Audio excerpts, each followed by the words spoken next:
نبی صلی اللہ علیہ وسلم کی محبت کی علامات کیا ہیں کہ ہم واقعی آپ سے محبت کرتے ہیں؟ اس میں نمبر ایک تو یہ ہے کہ ہر چیز سے بڑھ کر ہمیں آپ کو مقدم رکھنا چاہیے. کسی انسان، کسی فلاسفر، کسی سائنٹسٹ، کسی کو بھی آپ سے آگے نہیں رکھنا چاہیے.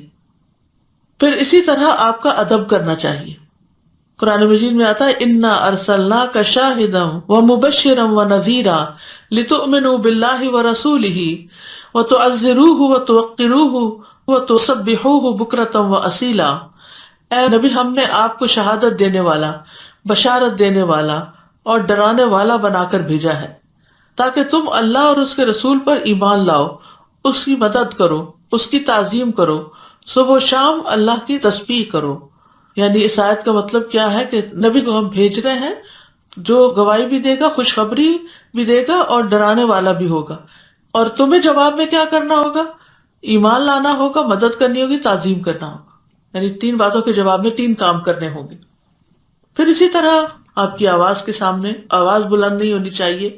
آپ کی مسجد میں بلند آواز نہ دی جائے، کسی کو دور سے پکار پکار کے اور شور مچا کے نہیں کرنا چاہیے. پھر اسی طرح آپ پر درود بھیجتے رہنا چاہیے. آج جمعہ کا دن ہے اور جمعہ کے دن درود شریف زیادہ پڑھنے کا حکم دیا گیا ہے، کیونکہ قیامت کے دن یہ درود بھیجنا ہمارے لیے سفارش کا باعث ہوگا.